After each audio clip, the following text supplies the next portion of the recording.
কলিকালে শ্রীমান মহাপ্রভু এলেন, অবতার হয়ে এলেন। কেমন অবতার? করুণার অবতার। কারুণ্যম সমপ্রকাশিত। করুণা হচ্ছে সবকিছুর মূলে। করুণা ছাড়া জীবের কোনো অস্তিত্ব নেই মা। করুণা কৃপা ছাড়া জগতে কারো কোনো অস্তিত্ব নেই। একজন বাবার অন্তরে, একজন পিতার অন্তরে যদি করুণা মায়া মমতা না থাকে না, তাহলে তার পিতৃত্বকে তার সন্তানেরা উপলব্ধি করতে পারে না। একজন মায়ের অন্তরে যদি করুণা মায়া মমতা না থাকে, তার মাতৃত্বকে তার ছেলে মেয়েরা উপলব্ধি করতে পারে না। একজন বক্তার অন্তরে যদি করুণা না থাকে, তাহলে তার বক্তব্য কখনো শ্রোতাদেরকে আনন্দ দিতে পারে না। একজন লেখকের অন্তরে যদি করুণা না থাকে, তার লেখনী কখনোই পাঠকদের চিত্তকে আনন্দ দিতে পারে না। করুণা হচ্ছে সবকিছুর মূলে। এই জগতের যা কিছু চলছে, একে অপরের সঙ্গে আমরা যে জড়িত হয়ে রয়েছে, এটা কিন্তু ওই মায়া করুণা কৃপার জন্য।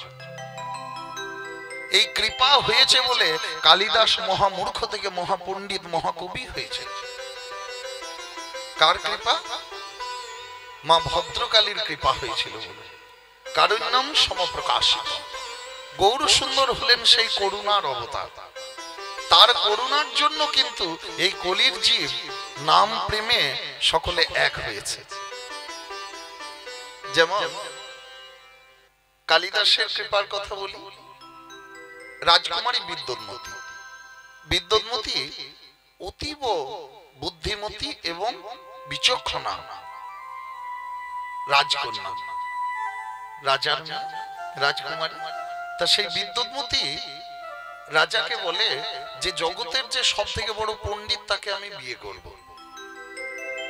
যে সব থেকে বড় পণ্ডিত আছে। রাজা বলে আচ্ছা বেশ তাই হবে। তার সভার যে সব 22 জন পণ্ডিত ছিল, তাদেরকে ডেকে বলে যে আমার মেয়ে বিয়ে করবে জগতের যে সব থেকে পণ্ডিত আছে, তা তোমরা যাও খুঁজে নিয়ে এসো। এবার 22 জন পণ্ডিত একে একে খুঁজতে গেলেন। ভিতরে ভিতরে তারা যুক্তি করলেন কি, এর এত অহংকার, সব থেকে বড় পণ্ডিতকে বিয়ে করব বলছে, মহামূর্খের সঙ্গে বিয়ে দেবো। এবার 22 জন পণ্ডিত খুঁজে বেড়াচ্ছে যে মূর্খ কে আছে, পণ্ডিত না খুঁজে। খুঁজতে খুঁজতে দেখে কি একজন গাছের ডালে বসে আছে, যে ডালটিতে বসে আছে সেই ডালটিকেই কাটছে। বলে এর থেকে মূর্খ আর কেউ নেই। এই শোনো শোনো শোনো, তুমি তো পড়ে মরে যাবে। কি নাম তোমার? তাড়াতাড়ি নিচে নামো। বলে আমি কালিদাস। কালিদাস? আচ্ছা শোনো, তুমি যদি চুপ করে থাকো তাহলে তুমি রাজকুমারীকে পাবে। চুপ করে থাকতে হবে। কেন? যে বোকা তার চুপ করে থাকাটাই বুদ্ধিমানের কাজ না। বোকা যত কথা বলবে না, তত তার বোকামিটা মূর্খামিটা ধরা পড়ে যায়। যার জন্য বোকা যে হবে তার একটু চুপ করে থাকাটাই ভালো। তা তুমি যদি চুপ করে থাকো, রাজকুমারীকে পাবে। কালিদাস দেখছে চুপ করে থাকলে যদি রাজকুমারীকে পাই, চুপ করে থাকবো। রাজকুমারী বিদ্যুৎমতীর স্বয়ম্বর সভা হচ্ছে, সেখানে কালিদাসকে নিয়ে যাওয়া হলো। বলছে এ হচ্ছে মহাপণ্ডিত। তা বিদ্যুৎমতী বলছে পণ্ডিত কিনা আমি একটু পরীক্ষা করব। আমি ইশারায় একটা প্রশ্ন করব, আমার উত্তরটা ইশারায় দিতে হবে। যদি ঠিক দিয়ে দেয় তবে আমি একে বিয়ে করব। এবার বিদ্যুৎমতী ইশারা করে একটা আঙ্গুল দেখিয়ে দিলেন কালিদাসকে। কালিদাস দেখছে একটা আঙ্গুল দেখাচ্ছে। বলে কি বোঝাতে চাইলাম বলো? ইশারায় আমি কি বোঝালাম? কালিদাস দেখছে একটা আঙ্গুল দেখালো, আমি দুটো আঙ্গুল দেখিয়ে দিয়েছে। তা রাজকুমারী বিদ্যুৎমতী বুঝে গেলেন যে মহাপণ্ডিত। কেন? কালিদাস ইশারা করে একটা আঙ্গুল দেখালেন, মানে তুমি রাজকুমারীকে বিয়ে করতে এসেছো, আমি তোমার চোখে আঙ্গুল দিয়ে একটা চোখ কানা করে দেবো। কালিদাস তো অর্থ বোঝেনি, দুটো আঙ্গুল দেখিয়ে দিলেন। হ্যাঁ, তো রাজকুমারী ভাবলেন ও তাহলে আমার দু চোখ কানা করে দেবে। সত্যি মহাপণ্ডিত। বিয়ে হয়ে গেল, একেই আমি বিয়ে করব। কালিদাসের সঙ্গে বিদ্যুৎমতীর বিবাহ হয়ে গেল। বিবাহ করে বাড়িতে এসেছে। প্রথম দিনে পাশ দিকে একটা উট পেরিয়ে যাচ্ছিল। তা উটটাকে দেখে পড়ে উচ্চারণ করে দেয় উষ্ট্র বলে। আর যেই না উষ্ট্র বলে দিয়েছে অমনি বিদ্যুন্মতি বুঝে গেলেন যে একটা মহামূর্খকে আমি বিয়ে করেছি। বলে একটা উটকে এরকম উষ্ট্র উচ্চারণ করছে, তাই নানা গঞ্জনা কটু কথা অবজ্ঞা অপমান। ছিছি, তোমার লজ্জা লাগে না? তুমি আমাকে বিয়ে করেছ, হ্যাঁ? একটা মহামূর্খ হয়ে গাধা হয়ে আমাকে বিয়ে করেছ। অনেক কটু কথা শোনায়। কালিদাস ঘর ছেড়ে বেরিয়ে পড়ে মনের দুঃখে, যে জগতে সবাই আমাকে বলে মূর্খ, বিয়ে করে এলাম তো বিবাহের প্রথম দিন আমার স্ত্রীও আমাকে এমন গঞ্জনা অবজ্ঞা অপমান করলো। ঘর ছেড়ে বেরিয়ে পড়ে ছুটতে ছুটতে চলে যায় মাঠে। ছুটে চলে যাচ্ছে, দেখে মাঠের মাঝে একটা কুয়ো। ঠিক করলো কি, এই কুয়োতে ঝাঁপ দিয়ে কুয়োর জলে ডুবে আমি প্রাণ ত্যাগ করব। দিয়ে ছুটতে ছুটতে গিয়ে ওই কুয়োতে ঝাঁপ মেরেছে। কুয়োতে যে ঝাঁপ মেরেছে, নিচের দিকে চেয়ে দেখে কুয়োতে জল নেই। এ আমি কি করলাম? তাহলে তো ডুবে মরবো না, হয় হাত ভাঙবে নয় পা ভাঙবে। নিজের বোকামির জন্য কালিদাস কি করলেন, ওই দাঁত দিয়ে জিভটাকে কাটলেন। এ আমি কি করেছি, জিভ চেপে ধরলেন, দিয়ে কুয়োর ভূমিতে স্পর্শ করেছে। যেই না ভূমিতে মাটিতে স্পর্শ করেছে, অমনি দুই দাঁতের চাপে জিভটি কেটে বেরিয়ে যায়। জিভটি ছিটকে বেরিয়ে চলে যায়। আর সেই কুয়ো, বড় কুয়োর মধ্যে অনেক আগাছা ছিল। সেই আগাছার ঝোপঝাড়ের মধ্যে এক সাধু বাবা মা ভদ্রকালীর উপাসনা করছিলেন। যে সংসারের কলকোলাহলের থেকে তো আমার ঠিক করে মাকে ডাকা হয় না, একটু নিরিবিলে নির্জনে আমি তাকে ডাকবো। তাই ওই মা কালীর একটা মূর্তি প্রতিষ্ঠা করে কুয়োর মধ্যে সেই মাকে ভজনা করছিলেন। আর কালিদাস যেই না গিয়ে পড়েছে কুয়োর ভূমিতে মাটিতে, অমনি ওই দাঁতের চাপে জিভটি কেটে বেরিয়ে চলে যায়। আর বেরিয়ে গিয়ে পড়ে কোথায়? মা ভদ্রকালীর চরণে। সঙ্গে সঙ্গে মা ভদ্রকালী প্রকট হলেন, দেখা দিলেন। লোকে আমাকে ফুল দেয়, ফল দেয়, পুষ্প দেয়, জল দেয়, চোখের জলও দেয়, তুই তুই নিজের জীবটা আমাকে দিলি, নিজের জিহ্বা আমাকে দান করলি, জীব কেটে দিলি। তাই আজ আমি তোকে আশীর্বাদ করলাম, তোর জিহ্বাগ্রে সব সময় মা সরস্বতী বাস করবে, আর তুই ভদ্রকালীর কৃপা প্রতি পদে পদে পাবি। তুই ভদ্রকালীর কৃপা পাবি, করুণা পাবি। কালিদাস ফিরে এসেছে বাড়িতে, তার স্ত্রী তাকে আবার একটা কটু শব্দ শোনায়, যে শব্দটির 4টি অক্ষর। যে 4টি অক্ষরকে শুনে কালিদাস এক একটি অক্ষর থেকে এক একটি কাব্য গ্রন্থ রচনা করেছিলেন।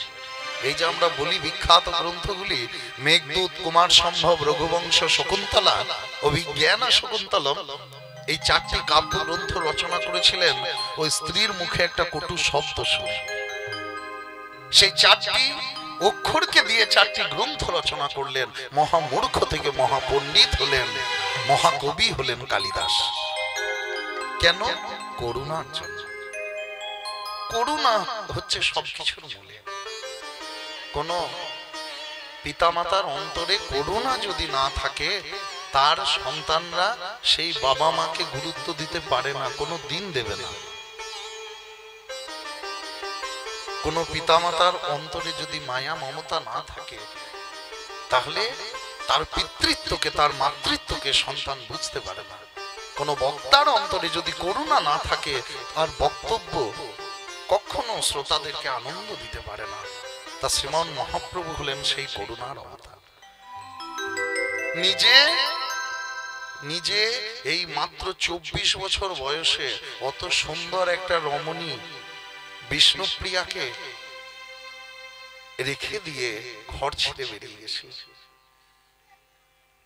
আমরা জানি বুদ্ধদেব, গৌতম বুদ্ধ, তিনিও তাই 29 বছর বয়সে সবকিছুকে ছেড়ে দিয়ে যখন দেখলেন যে একটা মানুষের এই অবস্থা হতে পারে, একটা বয়স্ক মানুষকে দেখলেন যে তরুণ থেকে এই রকম অবস্থা, একটা জড়াকে দেখলেন, একজন মৃত্যু, একজনের মরা দেখলেন, মরা ছেড়ে চলে যাচ্ছে, সবাইকে কাঁদিয়ে দিয়ে চলে যাচ্ছে। সিদ্ধান্ত নিলেন, আমি আর সংসারে থাকবো না, যেখানে তার স্ত্রী আছে যশোধরা আছে, যেখানে তার সন্তান রাহুল আছে, তাদেরকে ছেড়ে দিয়ে পড়ে একদিন মধ্যরাত্রে ঘরে ঘরে যখন বললেন এই কথা, তখন ঘরে সবাই বাবাকে যখন বললেন, পিতা শুদ্ধোধন যখন শুনলেন, তখন বলে এ তো বিরাট একটা অন্যায় হয়ে যাবে, এই রাজত্ব কে চালাবে, এত বড় রাজত্ব কে চালাবে? কিন্তু না, সব কিছুকে ছেড়ে দিয়ে বেরিয়ে পড়লেন। যেদিন বেরিয়েছিলেন সেইটাকেই বলা হয় কি মহানিষ্ক্রমণের পথ। যেদিন গৌতম বুদ্ধ বেরিয়ে গেছিলেন, তা সেই বেরিয়ে গিয়ে পড়ে কি করলেন আপনারা সবাই জানেন, আর বেশি বলছি না আমি। এই সেখানে বোধি লাভ করে পড়ে, হ্যাঁ, সেখানে সিদ্ধি লাভ করে গৌতম বুদ্ধ হয়ে জগতে জগতে প্রচার করে বেড়ালেন, আর ভিক্ষাবৃত্তিকে অবলম্বন করলেন, ভিক্ষাবৃত্তি অবলম্বন করলেন। কিন্তু যশোধরার মনে একটাই কথা, আমাকে বলে গেল না, একবার বলতে পারত। দেখবেন আমরা ইহজগতেও যে সাংসারিক জীবনেও কোন একটা কিছু কাজ যদি করি না, কেউ যদি না বলে বা নিজের লোক যদি একটু বঞ্চিত করে, আমাদের একটা আফসোস বা একটা কথা থেকে যায়, বললো না।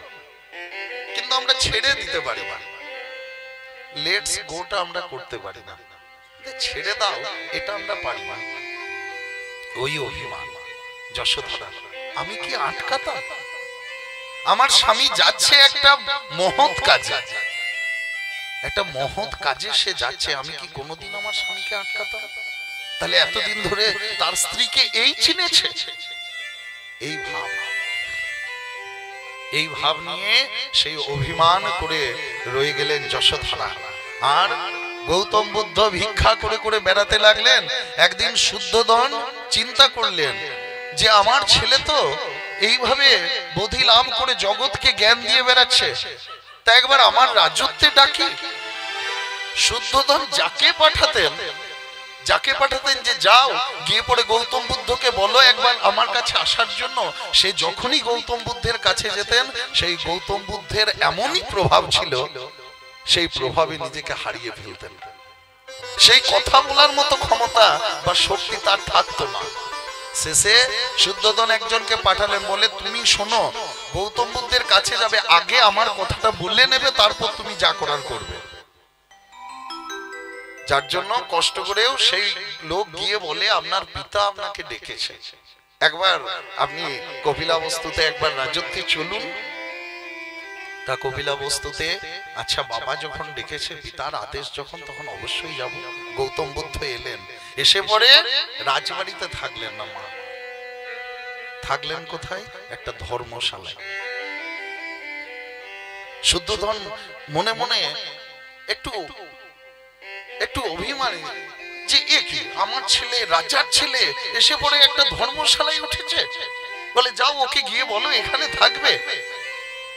অবলম্বন করলেন কি ভিক্ষাবৃত্তি। রাজার ছেলে ভিক্ষা করছে, বলে পিতা আমি যে এই পথে এসেছি, আমি কখনো আর রাজবাড়িতে ঢুকবো না, আর এই ভিক্ষা করেই কাটাবো। যাই হোক, পিতার সঙ্গে দেখা করতে গেলেন। দেখা যখন করতে গেলেন, তখন পিতা সকলের সঙ্গে দেখা করছেন, অনেক কথা হচ্ছে। শেষে গৌতম বুদ্ধ জিজ্ঞাসা করছে, কই যশোধরা এলো না? বাবা যশোধরা কই? তখন পিতা বলছে, যশোধরা আসবে না দেখা করতে। কেন? বুদ্ধ আমাকে ছেড়ে গেছে, বুদ্ধ নিজেই আমাকে দেখা করবে, এই তার অভিমান। আচ্ছা যাই। গেলেন গৌতম বুদ্ধ স্ত্রী যশোধরার কাছে, গিয়ে পড়ে আমাদের মতো লোক হলে কি বলবে? আই এম এক্সট্রিমলি সরি, হ্যাঁ, নয়তো মাফ করে দাও, এটা ভুল হয়ে গেছে, হ্যাঁ, বা আমি তো একটা অন্যভাবে গেছি, যাই হোক ক্ষমা করে দিও, এইসব কথাগুলোই বলবে। গৌতম বুদ্ধ তার স্ত্রীর কাছে গিয়ে কি বললেন? ভিক্ষাং দেহি, ভিক্ষা দাও। যশোধরা তখন বলে স্বামী ভিক্ষা নিতে এসেছ? ভিক্ষা যখন নিতে এসেছ তখন আমি যথার্থ ভিক্ষা তোমাকে দেবো। ছেলে রাহুলকে তার হাতে তুলে দিলেন, নিয়ে যাও তোমার এই মুক্তির পথে, তোমার এই সন্ন্যাসের পথে তুমি তোমার সন্তানকেও নিয়ে চলে যাও। জীবনে এত বড় ত্যাগ খুব কম লোকেই করেছে। তাহলে কেমন তার প্রভাব ছিল? সবকিছুই কিন্তু করুণা। করুণা ছাড়া জীবের কোনো অস্তিত্ব নয়। শ্রীমান মহাপ্রভু কলির জীবকে এই করুণায়, নাম প্রেমের বন্যায় ভাসালেন।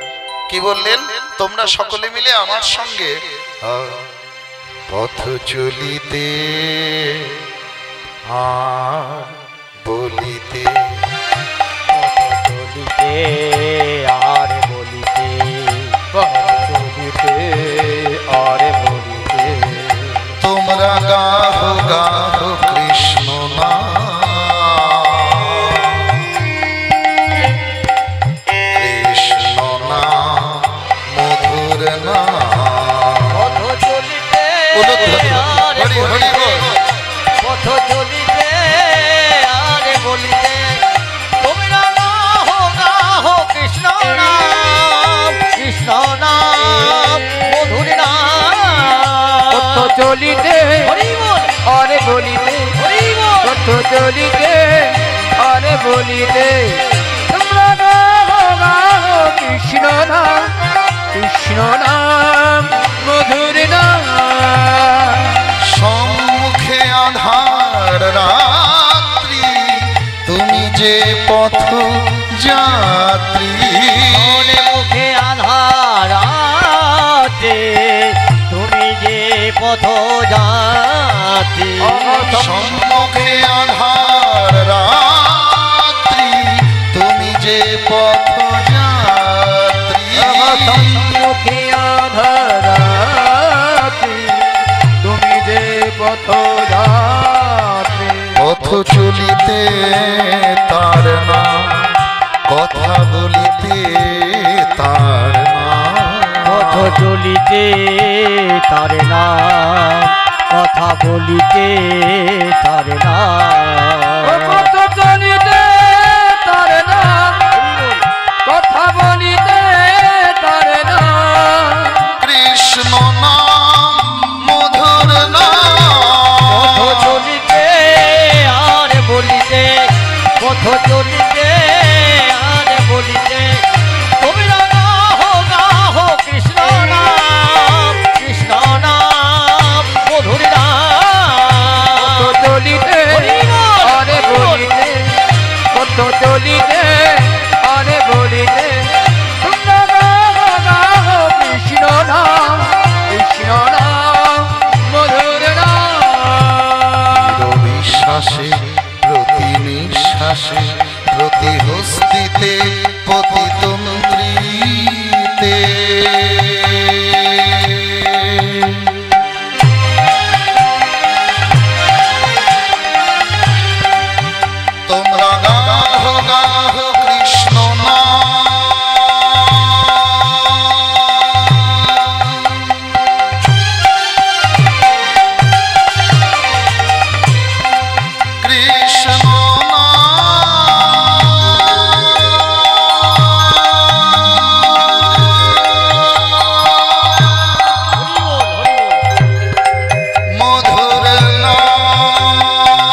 নাম প্রেমের বন্যায় জগৎকে মাতালেন। তাই কোন এক গৌর ভাবিনী অপর এক গৌর ভাবিনীকে ডেকে বলে, ওরে সখী, আমি কি বলবো, কি করিব, কোথা যাব, গোড়ায় অনুরাগে অনুক্ষণ গোড়ার উপর হিয়ার মাঝে জাগে। আমার গোড়া গোড়া করি মন কি হইল ব্যাধি, আমি গোড়া গোড়া করি মন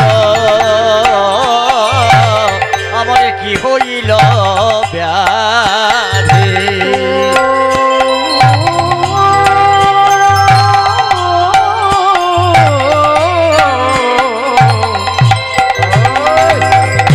গোড়া গোড়া বলে আমার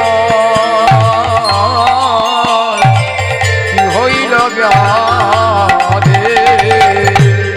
অনুক্ষণ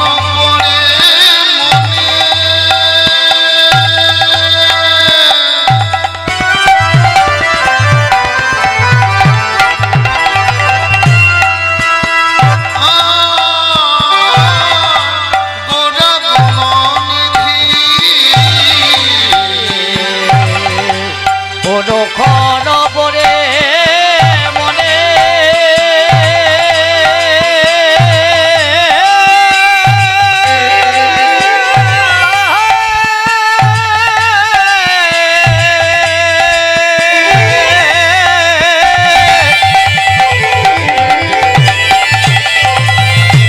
গোড়া গুণনিধি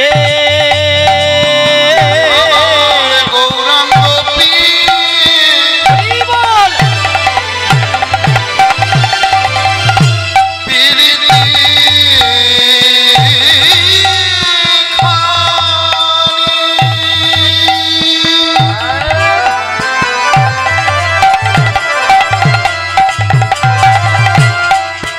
আমার বড়ই বিষয়।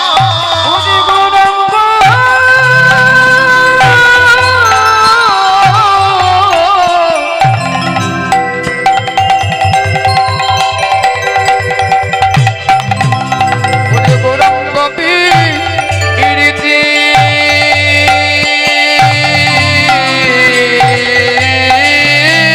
কানে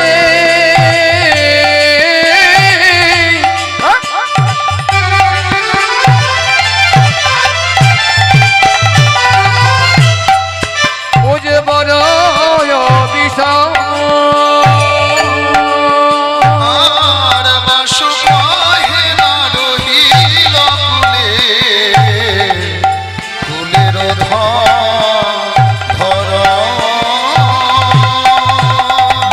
আর বাসু কহে না রহিল কুলে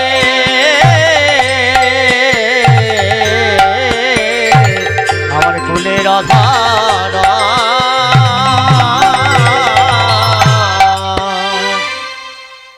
পদকর্তা বাসু ঘোষ কলম দিলেন, ওই সুরধ্বনি গঙ্গার কুলে যখন শ্রীমান মহাপ্রভুকে দেখলাম, তখন কুল শীল মান লজ্জা ঘৃণা ভয় সবকিছু তার চরণে সমর্পণ হয়ে গেল। এতক্ষণ গৌরাঙ্গ গৌরচন্দ্রিকায় ছিলাম। পদ্যকার আস্বাদ্যের বিষয় শ্রীমান মহাপ্রভুর গৌর সুন্দরের এক ভক্ত শ্রী মুকুন্দ কবিরাজ আর তার পুত্র রঘুনন্দনের কথা।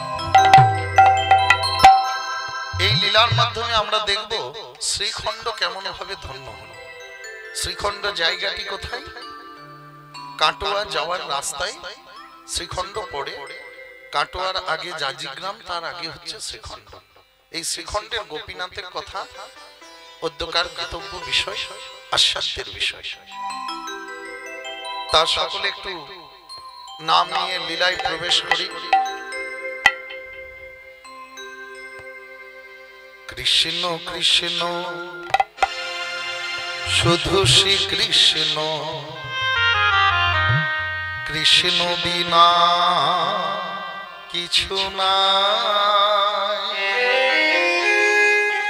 কৃষ্ণ নাম সুধা নিয়ে কৃষ্ণেরই গান গায়,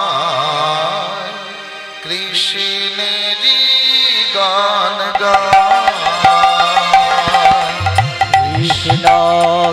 কৃষ্ণ শুধু শ্রী কৃষ্ণ কৃষ্ণ বিনা কিছু না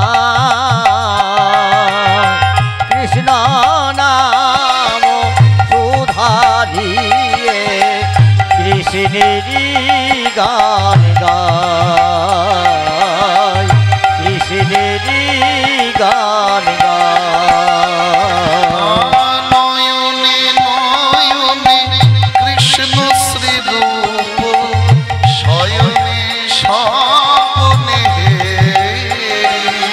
ওরে নয়নে নয়নে কৃষ্ণ শিরূপ শয়নে স্বপ্নে নয়নে নয়নে কৃষ্ণ স্বরূপ শয়নে স্বপনে নিষিদ্ধ চন্দ্রে প্রভাত সূর্যে বাজিছে তারি বাঁশরি ওরে নিষিদ্ধ চন্দ্রে প্রভাত সূর্যে বাজিছে তাহার বাঁশরি নিষিদ্ধ চন্দ্রে প্রভাত সূর্যে বাজিছে তারি বাঁশরি বাজিছে তারি বাঁশরি কৃষ্ণ কৃষ্ণ শুধু শ্রী কৃষ্ণ কৃষ্ণ বিনা কিছু না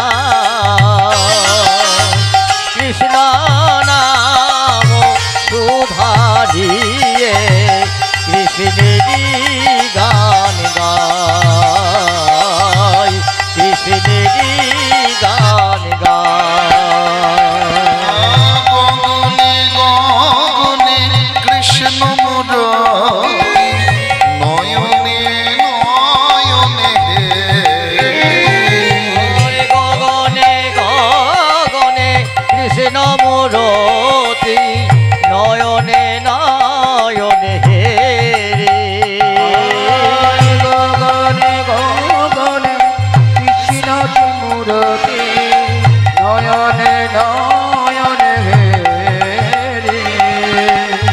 শৈল চূড়াতে সাগর সলিলে তুমি যে শঙ্কাহারি শৈল চূড়াতে সাগর সলিলে তুমি যে সংখ্যাহারি শৈল চূড়াতে সাগর সলিলে তুমি যে শঙ্কাহারি তুমি যে শঙ্কাহারি কৃষ্ণ কৃষ্ণ শুধু শ্রী হরি বল, হরি বল। কৃষ্ণ বিনা কিছু না কৃষ্ণ নাম সুধা দিয়ে কৃষ্ণেরই গান গায় কৃষ্ণেরই গান কৃষ্ণেরই গান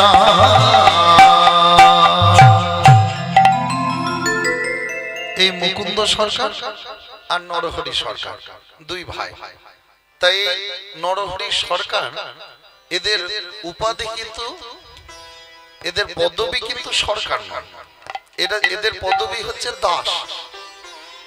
কিন্তু এই নরহরি সরকার গৌরাঙ্গের সবকিছু পরিচালনা করতেন।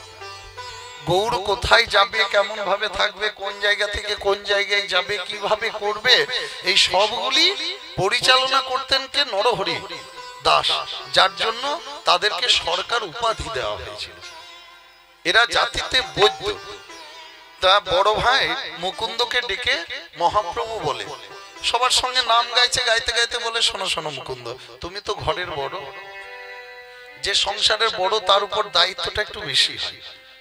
হ্যাঁ, তোমরা সবাই যদি এইভাবে আমার সঙ্গে নাম করতে বেরিয়ে পড়ো ঘর ছেড়ে, তাহলে যে সবাই ভয় পেয়ে যাবে, গ্রামের লোকেরা তো ভয় পেয়ে যাবে।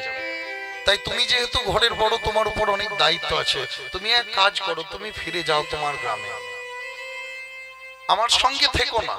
সবাই যদি এইভাবে বেরিয়ে পড়ো তাহলে সবাই কি মনে করবে যে কীর্তন গাইতে গেলে হরিনাম করতে গেলে বুঝি সংসার ছাড়তে হয়।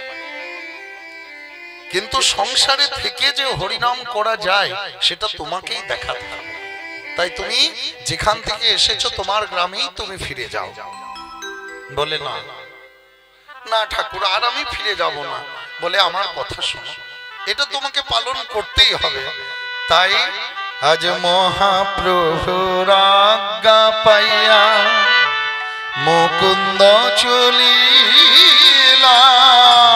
মহাপ্রভুর আজ্ঞা পাইয়া মুকুন্দ চলিলা। মহাপ্রভুর আজ্ঞা পাইয়া মুকুন্দ চলিলা। শ্রীখণ্ড গ্রামেতে আসি উপনীত হইলা। শ্রীখণ্ড গ্রামেতে আসি উপনীত হইলা।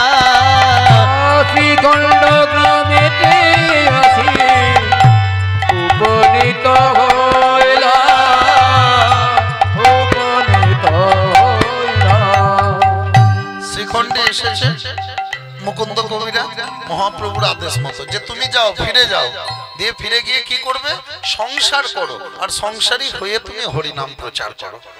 আর তোমার যে চিরকালের বিদ্যা কবিরাজি, সেই কবিরাজি বিদ্যে অভ্যাস করো।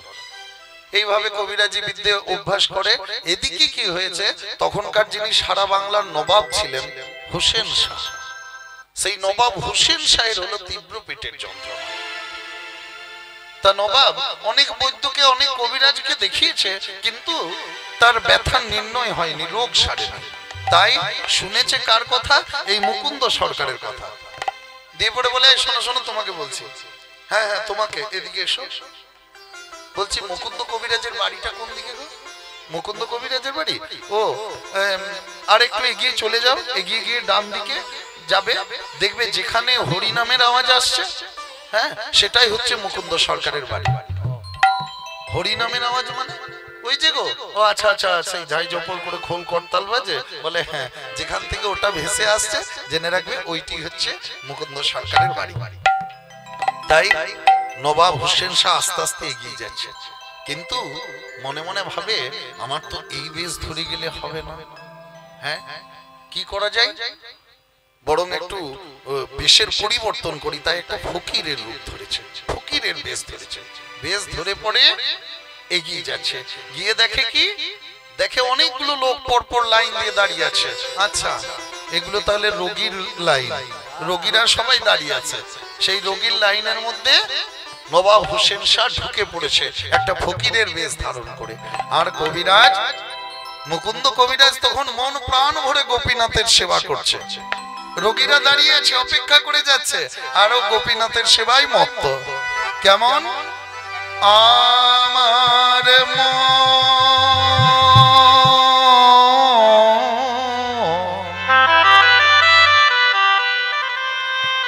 আমার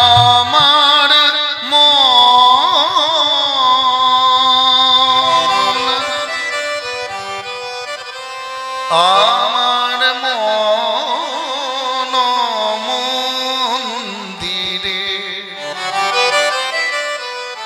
মদন মোহন দাঁড়াবে নাকি গো আসিয়া আমারে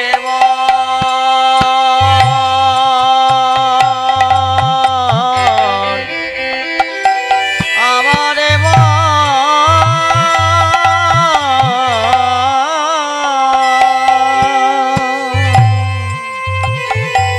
আমারে মন মন্দিরে মদন মোহন দাঁড়াবে নাকি গয়াসিয়া। আমার মন মন্দিরে মদন মোহন দাঁড়াবে নাকি গো আসিয়া। আমি তো হাসি আখি নীরে আমি তব নাম লয়ে ভাসি আখি নিরে তব নাম লয়ে ভাসি আখি রে আমি কাঁদি আমি কাঁদি কেউ জানে না আমি কাঁদি নিরজনে বসিয়া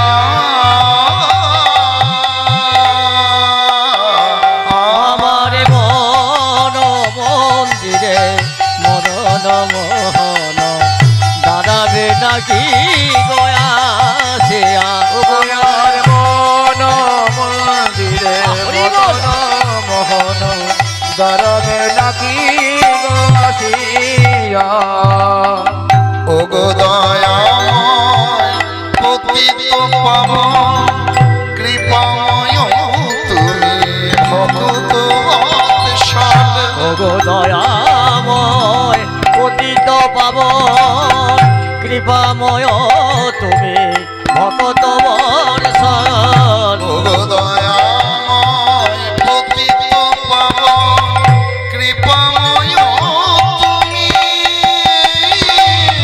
ভক্ত বৎসল দয়াময় পতিত পাবন কৃপাময় তুমি ভগত বৎসল অন্তিম কালে দিও শ্রীচরণ অন্তিম কালে প্রিয় শ্রীচরণ অন্তিম কালে দিও শ্রীচরণ এই আশা ছিল মনে আমার মন মন্দিরে মদন মোহন দাঁড়াবে নাকি গয়া সেয়া আমার মন মন্দিরে মদন মোহন দরবে নাকি গাছিয়া বাহ কবিরাজ তো খুব সুন্দর গান গাইছে ওর গানে তো অর্ধেকের রোগ ভালো হয়ে যাবে ওর আবার চিকিৎসা করার কি দরকার আছে যাই হোক গান শেষ হয়ে গেলে গোপীনাথের সেবা হয়ে গেলে কবিরাজ বাইরে এসেছে মুকুন্দ সরকার বাইরে এসে পড়ে বলে এই শোনো তোমাদেরকে বলছি তোমাদের মধ্যে কে সব থেকে গরিব আছে যে সব থেকে বেশি গরিব সে আমার কাছে এসো আগে তার চিকিৎসা হবে নবাব দেখছে এই সুযোগ লাইনের মধ্যে দাঁড়িয়েছিল তাড়াতাড়ি এগিয়ে গিয়ে বলে বাবা আমি সবার থেকে গরিব ও তুমি কি নাম তোমার আমার নাম নবাব তো বলা যাবে না আমি হোসেন ফকির ও ফকির কি হয়েছে কয়েকদিন থেকে খুব পেটের যন্ত্রণা কবিরাজ কোথাও দূর হচ্ছিল না আচ্ছা আচ্ছা পেটের যন্ত্রণা বেশ গৌর হরির নাম নিয়ে এই বারান্দাতে শুয়ে পড়ো তো কি এই গৌর হরিটা আবার কি হবে কবিরাজ নাম নিতে বলছে মুসলমান নবাব তো অত জানে না আর এখন গৌর হরির মহাপ্রভুর যে প্রচার সেই প্রচার তখন অতটা ছিল কি কার নাম নিতে বলছে তাহলে গৌর হরি কি কবিরাজের বাবাটা বা কেউ হবে নাকি হ্যাঁ কি হলো কি ভাবছো গৌর হরির নাম নিয়ে বারান্দাতে শুয়ে পড়ো আবার বারান্দায় শোবো কবিরাজ তুমি হয়তো জানো না যে বিষধর সাপ নিয়ে তুমি খেলা করছো সারা বাংলার নবাব আমি হোসেন শাহ আমাকে বলছো মাটির বারান্দায় শুতে এই রোগ যদি আমার না সারে তো তোমার একদিক কি আমার একদিক কি হলো না শুয়ে পড়ো জয় বাবা গৌরহরি জয় বাবা গৌরহরি বলতে বলতে মাটিতে শুয়েছে আর মাটিতে শোয়ার সঙ্গে সঙ্গে তার অর্ধেক পেটের যন্ত্রণা ভালো হয়ে গেছে যেই মাটিতে শুয়েছে অর্ধেক পেটের ব্যথা ভালো হয়ে গেছে কি এই বারান্দাতে কোনো জাদু টাদু আছে নাকি নাকি কবিরাজ কোনো জাদু টাদু জানে বলে ও কবিরাজ এ তোমার মাটির বারান্দায় শোয়ার সঙ্গে সঙ্গে যে আমার অর্ধেক পেটের ব্যথা চলে গেল এ কি কোনো জাদু টাদু আছে নাকি না তুমি কোনো জাদু জানো কবিরাজ হাসছে আহা হোক না কেন মুসলমান নাম নিয়েছে সে গৌর হরি হরি বল হরি বল হেলাই বা অবহেলায় কেউ যদি একবার আমার গৌরকে ডাকে গৌর তার গৌর তার ইহ জগতের ইহ জন্মের নয়, তার ভবদাহ জ্বালাকে দূর করে দেয়। নিতাই গৌরে হরি হরি বল, হরি বল, হরি বল, হরি বল। করুণার সার গৌর সুন্দর। আচ্ছা, আসলে কি হয় জানো তো, অনেককে ঔষধ দিত, ঔষধ দিতে দিতে মাটিতে পড়ে যায়, সেই মাটিতে পড়া ঔষধে তোমার কাজ হয়েছে। হ্যাঁ, একটা তো দ্রব্য গুণ আছে। এবার নাও, মুখটা খুলো, হাঁ করো, দিয়ে ওই গৌর হরির নাম নিয়ে, গোপীনাথের নাম নিয়ে এই ওষুধটা খেয়ে নাও। জয় বাবা গৌর হরি, জয় গোপীনাথ, জয় বাবা গৌর হরি বলতে বলতে ওষুধটা খেয়ে নিয়েছে। আর খাওয়ার সঙ্গে সঙ্গে নবাব হোসেন শাহের সম্পূর্ণ পেটের ব্যথা দূর হয়ে গেল। এত বড় মাপের একজন কবিরাজ, আমি বাংলার সব তাবর তাবর প্রখ্যাত কবিরাজদেরকে, বৈদ্যদেরকে দিয়ে চিকিৎসা করালাম, কেউ আমার রোগ নির্ণয় করতে পারেনি। আর এই সামান্য অখ্যাত গ্রামের এক কবিরাজের ঔষধে আমার ব্যাধি ভালো হয়ে গেল না। এত বড় কবিরাজ তো এইভাবে এই গ্রামে পড়ে থাকতে পারে না। তাহলে যে লোকে নবাবকে দোষ দেবে, বলবে ওই অমুক নবাবের আমলে অমুক কবিরাজ, অত বড় মাপের কবিরাজ কেমন পড়ে পড়ে মার খেলো দেখো।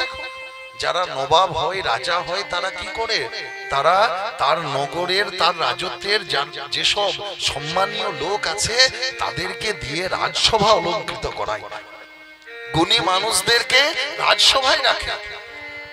এতে তো আমার দোষ হবে না। এত বড় কবিরাজকে এইভাবে আমি গ্রামে থাকতে দিতে পারি না। শোনো শোনো কবিরাজ, তোমাকে আমার সঙ্গে যেতে হবে, আমাকে তোমার সঙ্গে যেতে হবে। এই কোথাকার কে চলে এসেছে, এসে পরে বলে কিনা আমাকে ওর সঙ্গে যেতে হবে। যাও যাও বাবু ফকির, তুমি যাও তো, তোমার রোগ ভালো হয়েছে, ব্যাধি ভালো হয়েছে, এবার তুমি ভালো ভালো বিদায় নাও। এখন আর পরিচয়টা গোপন করে লাভ কি? আমি কে জানলাম? তুমি যে হও না বাবু, আমার আর সময় নষ্ট করো না, তুমি ভালো ভালোই যাও। কবিরাজ, আমি হলাম সারা বাংলার নবাব হোসেন শাহ।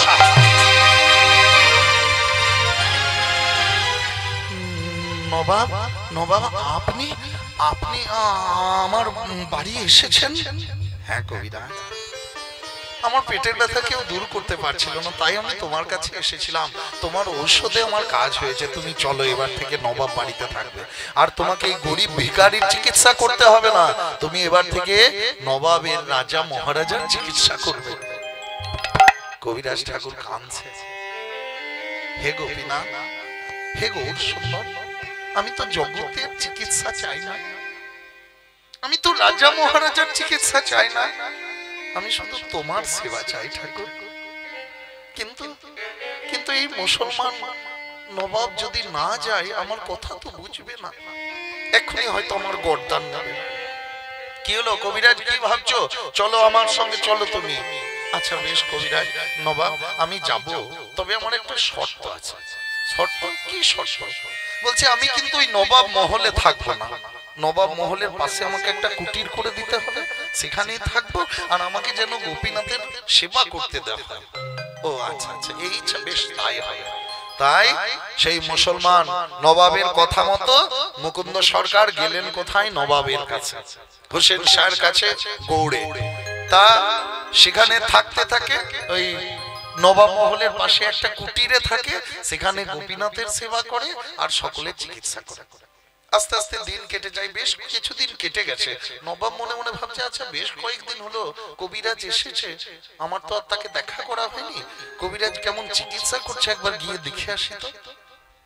তাই নবাব তার দুই কর্মচারীকে নিয়ে, পেয়াদাকে নিয়ে গিয়ে দাঁড়িয়েছে সেই কবিরাজের কাছে, কুটিরের সামনে। আর কবিরাজ তখন মন প্রাণ ভরে আবার গোপীনাথের সেবা করছে। কেমন? মন মে বসাকর তেরি মূর্তি उतारू मैं गिरधर तेरी आरती, मन में बसाकर तेरी मूर्ति उतारू मैं गिरधर तेरी आरती।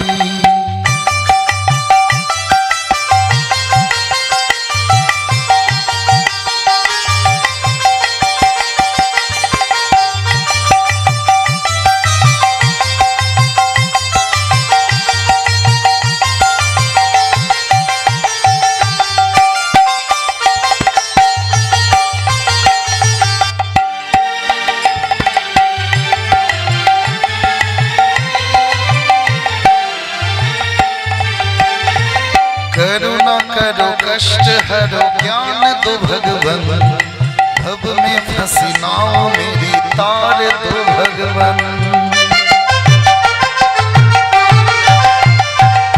करुणा करो कष्ट हरो ज्ञान दो भगवन, भव में फंसी नाव मेरी तार दो भगवन। दर्द की दवा तुम्हारे पास है, दर्द की दवा तुम्हारे पास है, जिंदगी दया की है भीख मांगती। मन में बसा कर तेरी मूर्ति, उतारूं मैं गिरकर तेरी आरती।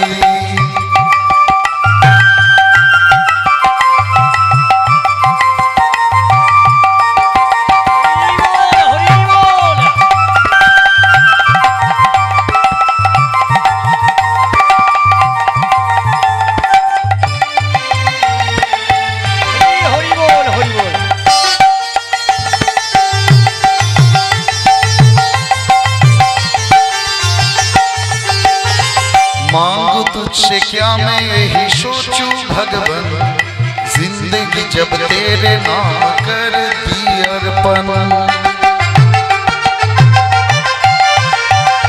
मांगू तुझसे क्या मैं यही सोचूं भगवन, जिंदगी जब तेरे नाम कर दी अर्पण। सब कुछ तेरा कुछ नहीं मेरा, सब कुछ तेरा कुछ नहीं मेरा। चिंता है तुझको प्रभु संसार की, मन में बसा कर तेरी मूर्ति, उतारूं मैं गिरधर तेरी आरती। बोलो धोले हरि हरि बोल हरि बोल।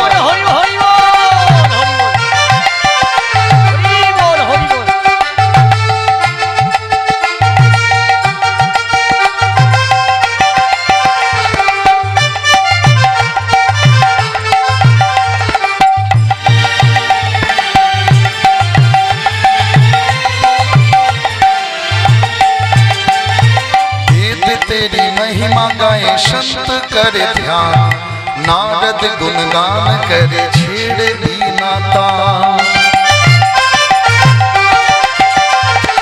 वेद तेरी महिमा गाए संत करे ध्यान, नारद गुणगान करे छेड़े बीना तान। भक्त तेरे द्वार करते हैं पुकार, भक्त तेरे द्वार करते हैं पुकार।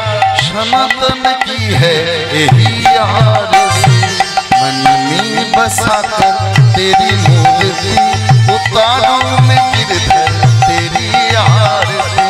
मन में बसा कर तेरी मूर्ति, उतारूं मैं गिरधर, उतारूं मैं गिरधर, उतारूं मैं गिरधर तेरी आरती।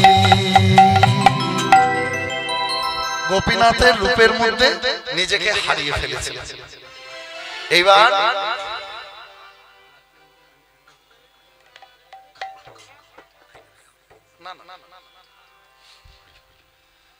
তা এতক্ষণ গোপীনাথের রূপের মধ্যে নিজেকে হারিয়ে ফেলেছিলেন। যেই না নবাব এসে দাঁড়িয়েছে বাইরে থেকে ডাক দিলেন, কবিরাজ ও কবিরাজ। যেই না ডাক দিয়েছে মা, অমনি কবিরাজ তখন পিছন ফিরেছে। কি দেখে? গোপীনাথের রূপের মধ্যে গোপীনাথের চূড়া, গোপীনাথের বদন, গোপীনাথের ময়ূরের পাখা, গোপীনাথের বনমালা সেই দিকে লক্ষ্য ছিল। যেই না পিছন ফিরেছে, কি দেখলো? দুজন ময়ূরের পালকে করে নবাবকে বাতাস করছে, ময়ূরের পালকে করে হাওয়া করছে নবাবকে। এবার কৃষ্ণের মুখ থেকে পিছন ফিরে সেই ময়ূরের পাখাতে নজর পড়েছে। আর যতগুলি ময়ূরের পাখা দেখেছে ততগুলি কৃষ্ণ মুখ মনে করেছে। কৃষ্ণ মুখ মনে করে একেবারে আছাড় খেয়ে মাটিতে পড়েছে। হা কৃষ্ণ করুণা সিন্ধু, কৃষ্ণ কৃষ্ণ দীনবন্ধু জগৎপতি, গোপেশ গোপিকা কান্ত, গোপিকা কান্ত রাধা কান্ত নমঃ শিতু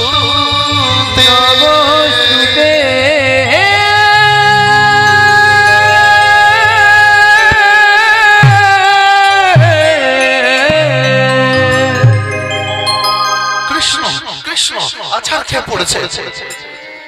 নবাব হোসেন শাহ দেখছে এই কি, ওরে এই তোরা কে কোথায় আছিস, এদিকে আয়, এদিকে আয়, তাড়াতাড়ি জল দে, জল দে, মুখে চোখে জল দে। এই কি, দেখ দেখ দেখ কি হলো কবিরাজে। তাড়াতাড়ি চোখে মুখে জল ছেটানো হলো, আর কবিরাজ তখন জ্ঞান ফিরে পেয়ে কে কে কে এসেছে। নবাব আপনি? নবাব বলছে এ কি কবিরাজ, তুমি আমাকে এত ভয় পাও, এ তো আমার জানা ছিল না। আমাকে দেখার সঙ্গে সঙ্গে তুমি অমন করে অজ্ঞান হয়ে পড়লে। কবিরাজ মনে মনে বলে কি করে আমি এই মুসলমান নবাবকে বোঝাই যে আমার কৃষ্ণ প্রেমের কথা। বরং আমি একটু ঘুরিয়ে বলি, আসলে নবাব কি হয়েছে জানেন, আমার না, আমি আপনাকে ভয় পাই না এরকম, আমার আমার মৃগী রোগ আছে, আমার মৃগীর ব্যাধি আছে, যার জন্য মাঝে মাঝে আমি অমন করে অজ্ঞান হয়ে পড়ি, জ্ঞান হারা হয়ে পড়ি। নবাব বলছে শোনো কবিরাজ, সারা বাংলার মানুষের মন নিয়ে আমি বিচার করি, সারা বাংলার মানুষের মনের ভিতরটা আমি দেখতে পাই।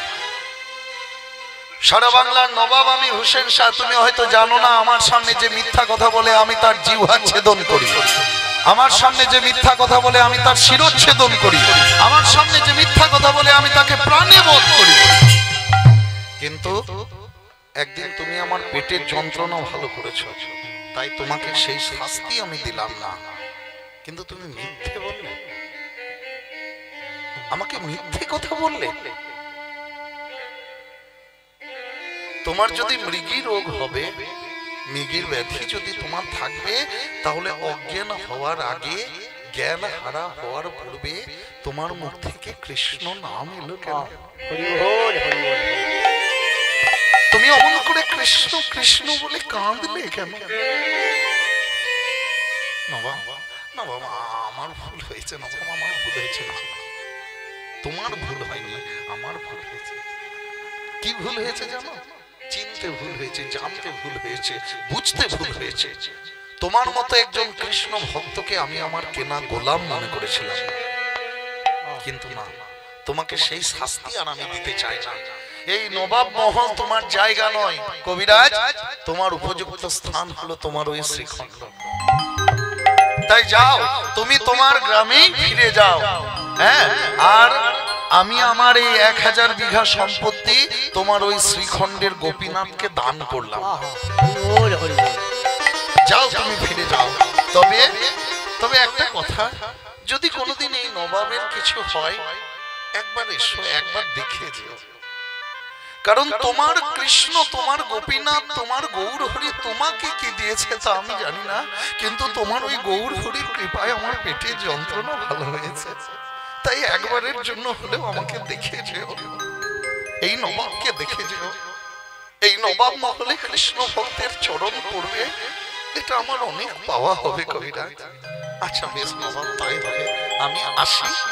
সত্যিই তো আমার গৌর হরির মতো, আমার গোপীনাথের মতো করুণাময় আর কেউ নেই। যে মুসলমান নবাব যার সামনে মিথ্যে কথা বলে জিভ কেটে দেয়, প্রাণে মেরে দেয়, সে আমাকে এমনি এমনি ছেড়ে দিল। শুধু এমনি ছাড়লো না, আবার 1000 বিঘা সম্পত্তি গোপীনাথকে দিয়েছে। হ্যাঁ, এটা আমার গৌর হরির জয়। গোড়ায় আমাদের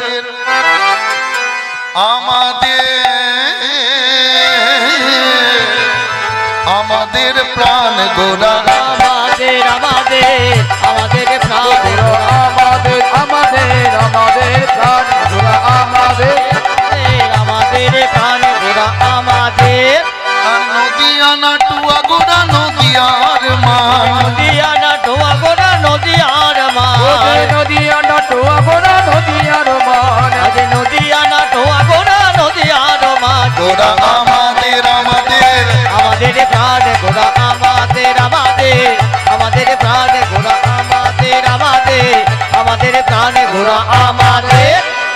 আবার ফিরে চলে আসে কবিরা, দিয়ে কি হয়, সংসারী হয়ে কৃষ্ণ নাম করে কবিরাজি বিদ্যা অভ্যাস করে এভাবে দিন কেটে যায়। একদিন কবিরাজের স্ত্রী এসে বলে, হ্যাঁ গো শোনো শোনো, জগতের লোকের দিকে তাকানোর সময় আছে, কেবল নিজের স্ত্রীর দিকেই চাওয়ার সময় নেই, নাকি মা? বলে এই অভিযোগটা প্রতিটা রমণী আপন আপন পতিদেরকে বলে জগতের কাজ করার সময় আছে। বলেন মায়েরা, এই জগতের লোকের কাজ করার সময় আছে, কেবল ঘরের কাজগুলোর সময় নাই। বলেন তো? বলে বলে না, আবার এখন আবার বলতেও হয় না কিছু, একটু ইশারা করে দিলেই হয় নাকি? হাতে খুন্তিটা থাকলে নাকি একটু বাবাদেরকে এরকম করে দিলেই কাজ হয়ে যায়। হ্যাঁ, তা কি হয়েছে তোমার? দেখো না, কয়েকদিন থেকে আমার শরীরটা খুব খারাপ লাগছে। শরীর খারাপ লাগছে?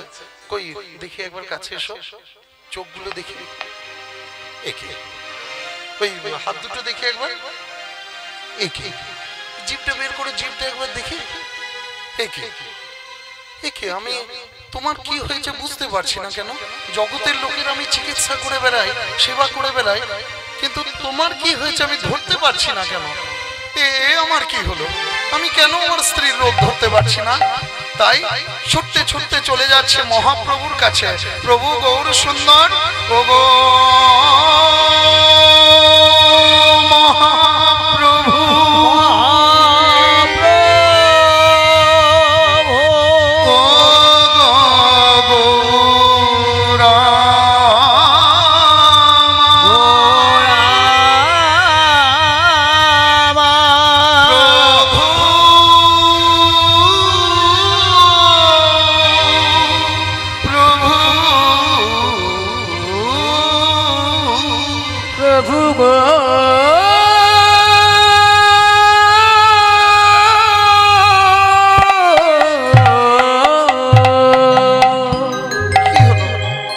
আছাড় খেয়ে পড়েছে মহাপ্রভুর চরণে। গৌর সুন্দর, ওগো মহাপ্রভু, আমাকে বলে দাও, আমি জগতের লোকের চিকিৎসা করি, জগতের লোকের রোগ ধরতে পারি, কিন্তু আমার নিজের স্ত্রীর রোগ আমি ধরতে পারছি না। কি হয়েছে আমার? মুকুন্দ এসেছ? এতদিন পরে আমাকে মনে পড়েছে। বলে প্রভু, মনে তো তুমি সব সময় থাকো, কিন্তু কি করব? তুমি আমাকে সংসার করতে বলেছো, তুমি আমাকে জগতের চিকিৎসা করতে বলেছো। বেশ, বলো কি হয়েছে? প্রভু, আমি জগতের লোকের চিকিৎসা করে বেড়াচ্ছি, কিন্তু নিজের বেলাতে আমার স্ত্রীর রোগটাই আমি ধরতে পারছি না। কি কেন প্রভু? আসলে কি হয়েছে জানো তো? জগতের লোকের চিকিৎসা করো দিয়ে চিকিৎসা করতে করতে না তোমার মনে একটা অহংকার এসেছে, অহং জন্মে গেছে, যার জন্য তুমি তোমার নিজের স্ত্রীর রোগ ধরতে পারছো না। বলে ঠাকুর, রক্ত মাংসে গড়া এই দেহ, সংসারী মানুষ তো, কিসে আমার অহংকার হয় আমি নিজেও জানি না। গৌর, তুমি কৃপা করে আমার এই অহংকারকে চূর্ণ করে দাও, দূর করে দাও। শোনো, তুমি যখন আমার নাম নিয়ে কাঁদতে কাঁদতে এসেছো না, তখন তোমার সব অহংকার দূর হয়ে গেছে। তাই কেউ যদি একবার গৌরের শরণাপন্ন হয়, একবার গোপীনাথের শরণাপন্ন হয়, গৌর তার সব অহংকারকে দূর করে দেয়। আর যেখানে অহংকার থাকে সেখানে আর যেই থাকুক আমার সচিনন্দন গৌর হরি কোনদিন থাকে না। আর যে কর্মে অহংকার মিশে থাকে সেই কর্ম কোনো দিন সফল হয় না। আপনারা দেখবেন কোনো কিছু অনুষ্ঠান করছেন, কেউ যদি বলে আমি করে দেখিয়ে দেবো, আমি খাইয়ে দেখিয়ে দেবো, দেখবেন তার অনুষ্ঠানেই ঘাটতি হবে, ঘাটতি হোক, কোনো একটা ঝামেলা হোক, কিছু একটা গন্ডগোল হবে। কেউ যদি অহংকার নিয়ে বলে যে আমি দেখিয়ে দেবো করে, কিন্তু কেউ যদি বলে যে প্রভু আমার যেটুকু আয়োজন করার আমি করেছি, এবার একটু তুমি কৃপা করে পার করে নিও, দেখবেন তার অনুষ্ঠান সফল হবে। কেউ অহংকার নিয়ে যদি বলে 1000 লোকের আয়োজন থাকলে 800 লোক খাবে, 200 লোক খেতে পাবে না। আর কেউ যদি বলে শুধু গৌরকে নয়, যারা আসবে অনেকেই থাকে, অনেকের ইচ্ছা থাকে যে এই কাজটাতে আমি গিয়ে একটু সহযোগিতা করব, তাকে যদি বলে যে ভাই একটু দেখে নিয়ে, জানে যে আমি যা করার করেছি, কিন্তু যদি বলে একটু দেখে নিও তো, একটু সামলে নিও তো, তার অনুষ্ঠানই সফল হয়। সেখানে 1000 লোকের আয়োজন থাকলে 1500 লোক খাওয়া দাওয়া করবে, এটাই নিয়ম। যেখানে অহংকার থাকে দেখবেন যখন কোথাও কীর্তন হয় তখন কি বলে, ওরে ভিক্ষা করে করিস, কেন?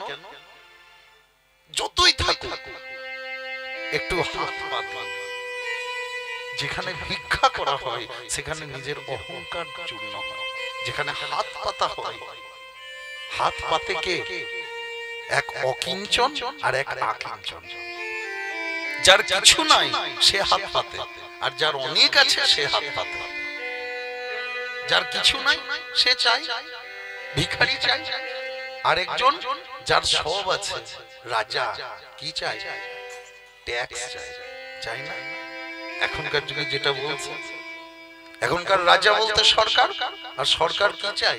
সরকারও আমাদের নিয়েই চালায়, তাকেও চাইতে হয়। তাহলে এক অকিঞ্চন চাই আর এক আকিঞ্চন চাই। কেউ যদি বলে যে প্রভু এবার তুমি যা করো,